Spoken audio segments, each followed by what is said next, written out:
ایک میں غلط فہمی دور کرنا چاہتا ہوں کہ شاید ایسے لگتا ہے کہ پیٹرول لانا اور اسمگلنگ کرنا بہت آسان کام ہے. سر اتنا مشکل کام ہے. آپ یقین جانیں ہمارے جو جاتے ہیں اپنے بچوں کا پیٹ پالنے کے لیے ایران کی بارڈر سے پیٹرول لاتے ہیں, کن کن مشکلات سے, کن مصیبتوں سے گزرتے ہیں.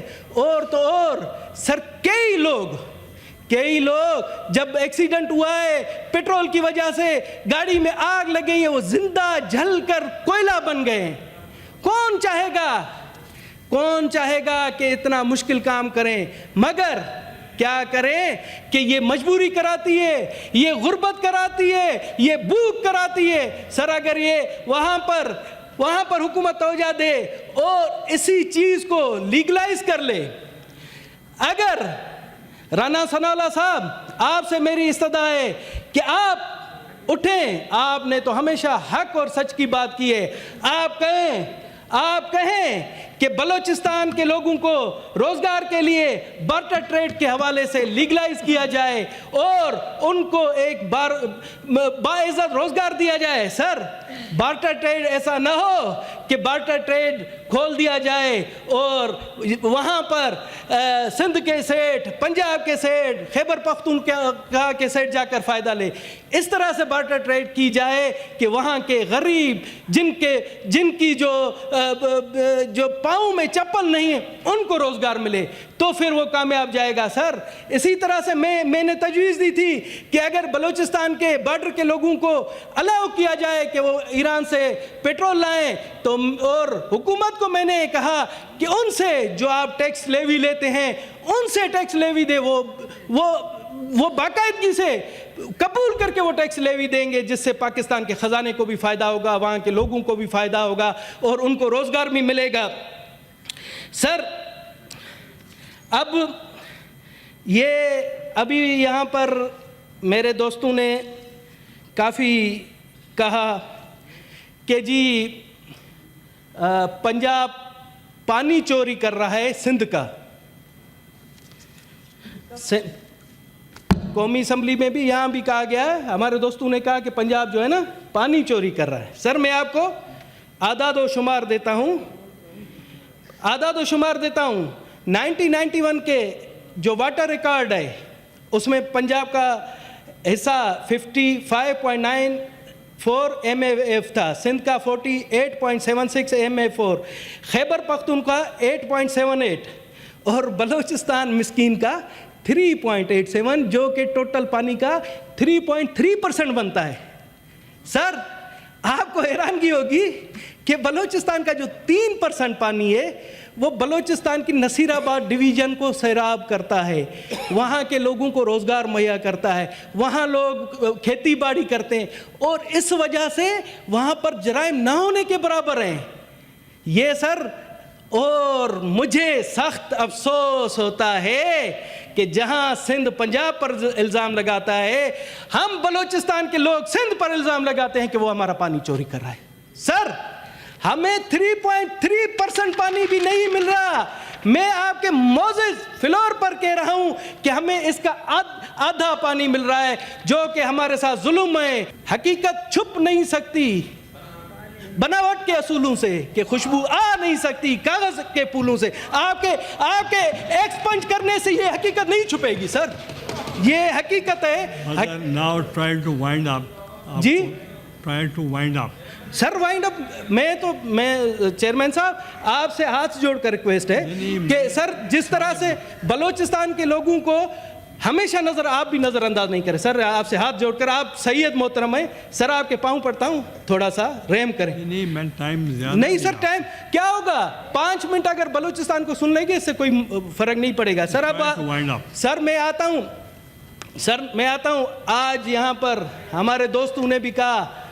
سر مجھے تو حیرانگی ہے, مجھے بہت بڑی حیرانگی ہے کہ کافی سالوں سے میں دیکھ رہا ہوں کہ پاکستان کا آدھا بجٹ سود کی نظر ہو رہا ہے.